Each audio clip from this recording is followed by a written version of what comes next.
engagement of new stakeholders in the implementation and financing of the global goals, encourage partnership with civil society and the private sector, and to share knowledge and best practices necessary to support accelerated implementation of the goals. We must succeed in removing millions of people out of poverty, protect our planet, and provide hope of a secured future to the teeming youth in the world who have the greatest stake in the SDGs. And this is exactly what I am firmly committed to championing as co-chair of the Advocates.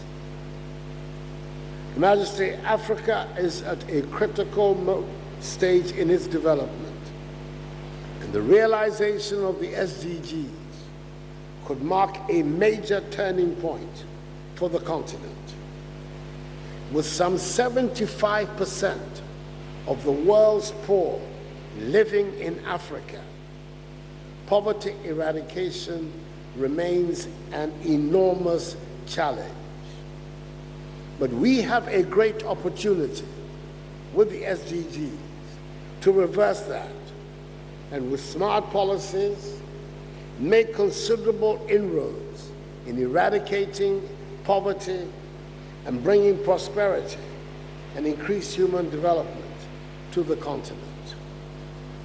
As we embark jointly on implementation of the SDGs, I would like to leave you with 5 key messages. Firstly, to achieve the SDGs will take bold ambition in thought and action, creativity, innovation, hard work, and most critically, connecting to the positive and abundant energies of the youth. Secondly, the history of Africa's hitherto inability to develop is primarily the story of our damaging colonial heritage and bad governance. We must make governance and our governance systems work for the eradication of poverty and the creation of prosperity and wealth. And as we embark on this path, we must commit to building accountable and transparent institutions. Thirdly, we cannot grow out of poverty and achieve the SDGs through charity and the benevolence of others. If we are going to succeed to move Africa beyond aid, this cannot be a mere slogan. It will take adopting more effective and appropriate development models, doing business differently, and making the tough choices necessary to accelerate inclusive growth in the economy. Fourthly, there's no doubt in my mind that a key accelerator to achieving the goals is a strong and vibrant private sector, which has the space to grow, flourish, and unleash the entrepreneurial talents of our people. We must and should do everything within our power to dismantle the labyrinth of constraints that impede the private sector and regional trade and integration. Fifthly, for our continent to achieve the SDGs and capture the potential of our grandeur, we must succeed in using the potential of Africa's women. This is an absolute priority for me, as it should be for one privileged to be labeled the African Union. Majesty, ladies and gentlemen, the SDGs are everybody's business. The challenges to achieving the SDGs are significant, But I personally have great cause for optimism.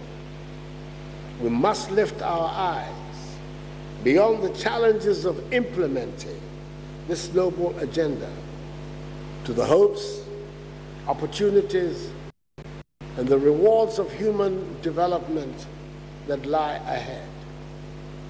Our responsibility to the youth assembled in this great hall and future generations demands that we commit to foster the necessary strategic partnerships and work together to achieve the global goals. We have a historic opportunity for success, which we cannot waste away. The SDGs represent the transformative agenda for the realization of the future that we want, and which will be the subject of your speech, which we are eagerly awaiting. Her Majesty, once again, welcome to Ghana and to the Great Hall of the University of Ghana. I thank you all for your attention, and may God bless us all and the good peoples of Ghana and Belgium.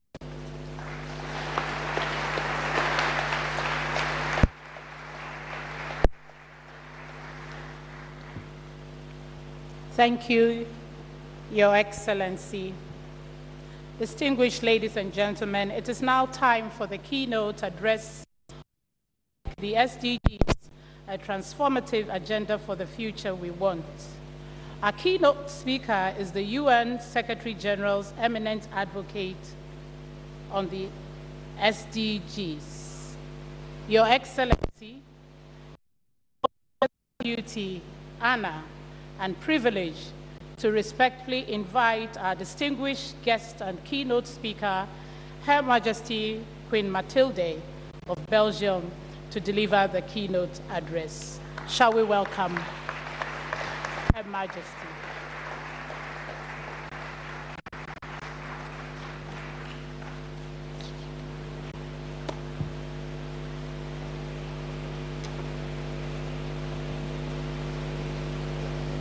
Your Excellencies, President Akufo-Addo, Vice Prime Minister, Vice Chancellor, ladies and gentlemen, dear students.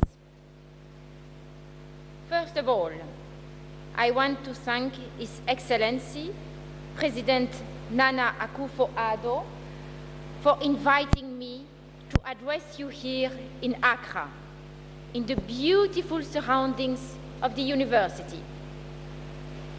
The President and I share a commitment. We were both appointed by the UN Secretary General to advocate for the Sustainable Development Goals. Your President co-chairs this group. The UN General Assembly adopted the Sustainable Development Goals unanimously in 2015.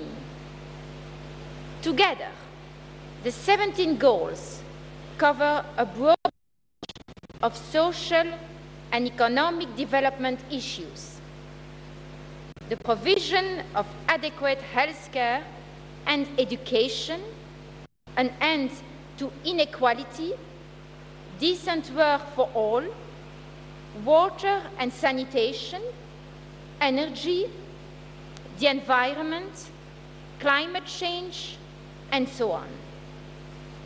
Together, they form the roadmap for achieving Agenda 2030.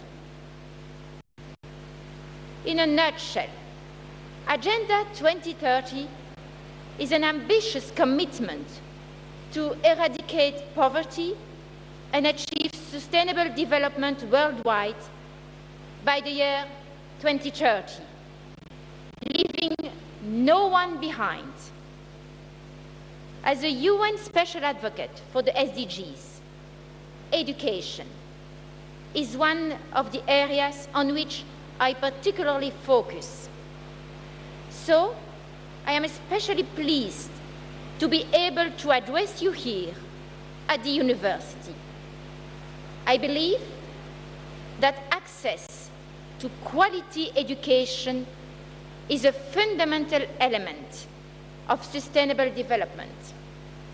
Without it, individuals cannot get decent jobs. They remain poor and unable to contribute to the economic growth of their community. As a result, their communities do not flourish, and ultimately, neither do their countries. Without education for all, we waste a considerable part of our biggest potential resource, our workforce. But what is quality education? Infrastructure is important, of course. Children need schools within a reasonable distance of their homes. Schools that provide shelter from the rain and decent sanitary facilities. Books and other teaching resources are necessary. But undoubtedly, the most crucial element of education is the teachers. Teachers need to have been adequately educated themselves. They need to have been trained to inspire children and young people, to pass on useful knowledge to them. Mr. President, ladies and gentlemen, we are lucky to live in the 21st century. In this increasingly digital world, the new media offer a wealth of resources. Used wisely, the Internet is a rich source of information and knowledge. But new media also offer exciting new possibilities for e-learning, both in the classroom and as a powerful tool for broadening access to education. As centers of higher education and research, universities have a particularly important role to play in achieving the SDGs. So I urge you to integrate the SDGs into your thinking, into your courses, into your research. You, young people in the audience today, will be the leaders of tomorrow, the leaders of education, medicine, science, industry, public administration, whatever your field is. You are young and you have the privilege to be well educated. You have been taught to think, to challenge the status quo, and to innovate. You have dreams and convictions. You are ambitious and idealistic. You will have a chance to change the world for the better. Some of you will change it locally on a more limited scale, and others on a larger scale, in more far-reaching ways. Whatever and wherever your contribution, it will count. As the saying goes, little drops of water make a mighty ocean. The future is yours, and I'm convinced that young people are crucial to the achievement of the SDGs. The confidence you have in your own skills and capacities, and the trust that your country puts in you, will be your strongest resources for this undertaking. Besides education, my other particular interest is the provision of quality healthcare for all. Possibly, healthcare is even more fundamentally important than education. For if people are not healthy, they do not have the energy either to study or to work effectively. Comprehensive access to vaccines is also essential. if we are to avoid unnecessary disability or death from treatable diseases. Once again, universities have an essential role to play in training doctors, nurses, and paramedical staff, in researching new treatments and drugs. And again, the new media are a vital resource. Doctors and other healthcare workers in remote areas can use their mobile phones and the internet to get help and support when they are confronted with difficult cases. For example, yesterday, I learned about a very interesting and inspiring initiative called telemedicine. Other SDGs overlap with healthcare, of course. It is very important to end hunger and food insecurity. Malnutrition in children results in stunting. This is not only disastrous for the development of individual children, it also risks having a negative impact on economic growth and on the development of a whole society. Likewise, hygiene and access to safe water sources are essential for good health. So too are peace, employment, and decent living conditions. An important aspect of health, which is often neglected, is mental health. As I speak, about 450 million people around the world are dealing with some type of mental disorder.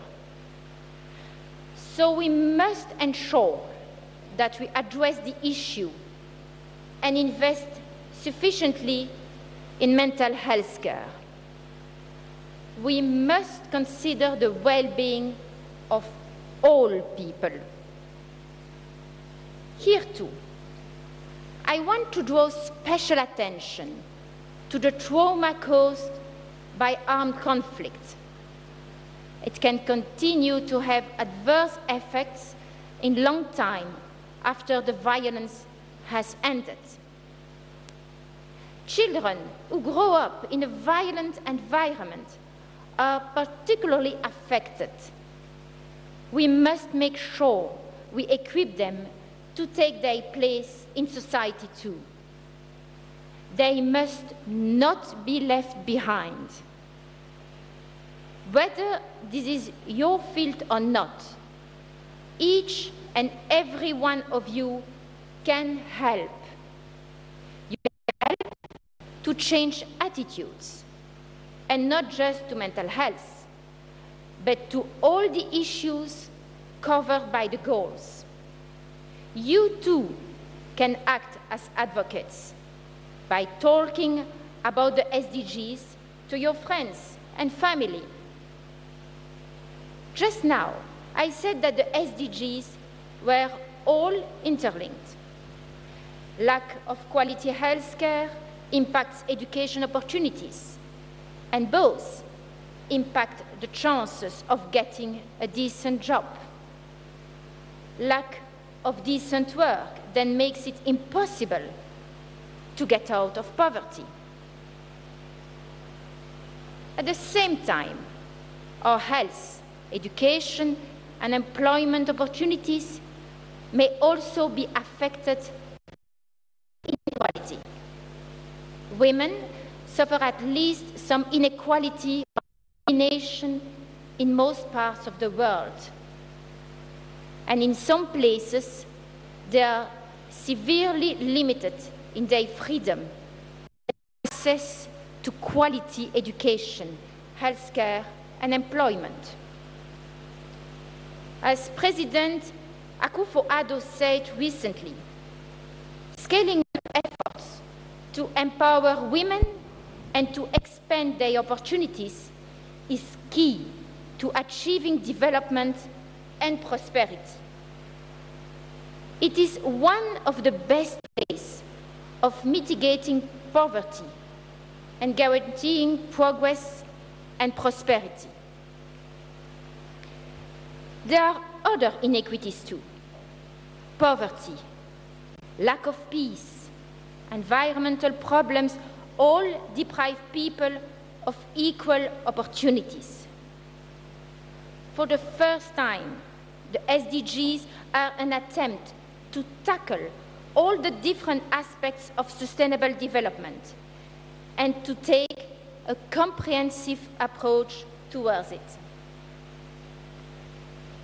The accent in this era of globalization is on tackling these issues all over the world.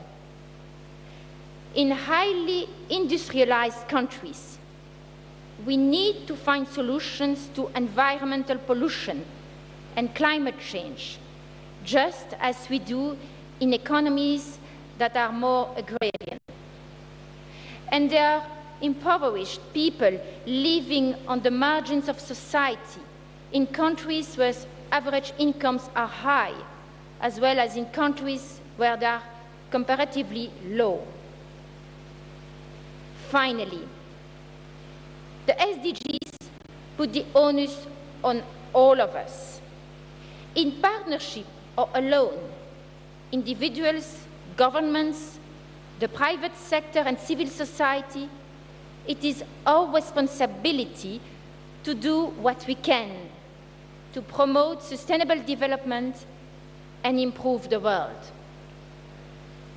Mr. President, ladies and gentlemen, dear students, as we have seen, new media are key tools for sustainable development, tools to which almost all of us have access these days.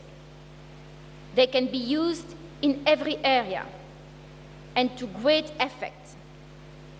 Following my discussions with President Akufo-Addo, I am very interested in the effort deployed here in Ghana in the field of e-administration. This cutting-edge approach simplifies and speeds up contacts between citizens and the administration, as well as reducing costs. I'm also particularly looking forward to meeting the clients of a homegrown Ghanaian social enterprise this afternoon.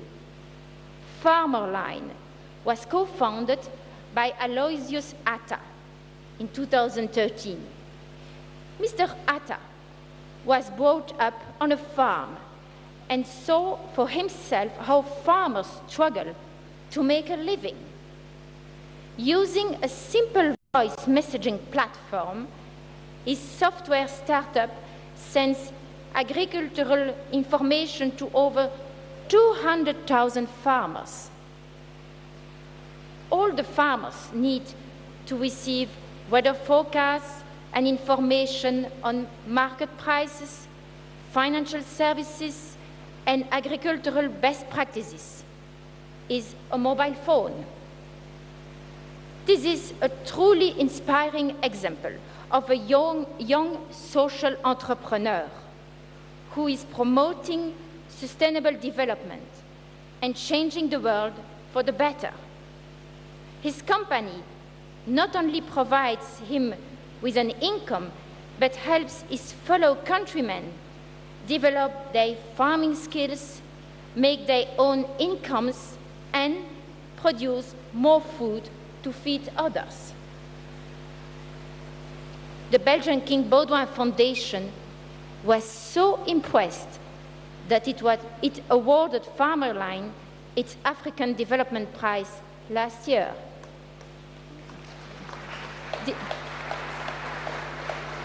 This innovative example of social enterprise is definitely worth following. I wonder how many of you will become entrepreneurs? Dear students, I came here today to talk about the SDGs, because I truly believe they offer us a framework within which to improve life for everyone sustainably. The agenda sets 2030 as our target for achieving the goals. 2030, it sounds a long way off, doesn't it? But we still have a lot of work to do. We cannot afford to be complacent about what we have achieved so far. Extreme poverty is decreasing, but there are still far too many people struggling to make a living. The climate is changing faster and more radically than our action to prevent it. New media are changing the way we live. They offer incredible opportunities in terms of education, knowledge, healthcare, and communication. But they also involve risks. The SDGs show us that all the different aspects of development are intertwined. We must take a comprehensive approach, and we must all take our responsibility to achieve the goals. Every effort counts. You sit here today on the threshold of your working lives. The future is yours. How will you use your skills now and tomorrow to make the world a better place? Thank you.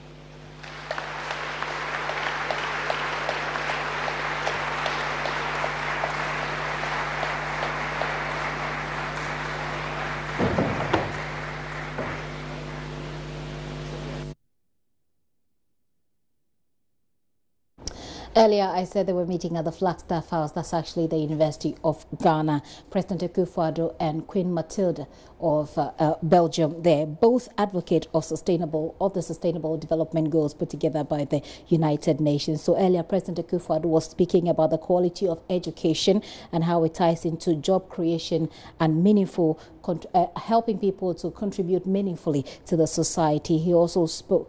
She actually spoke about schools that are supposed to be decent places of shelter for people, schools that are close to people, and good training or adequate training for teachers so they will be able to impact knowledge that's relevant to society. They're basically talking about how everybody else should get on board in attaining the SDGs. You're still watching The Pulse with me, Gifty and up here.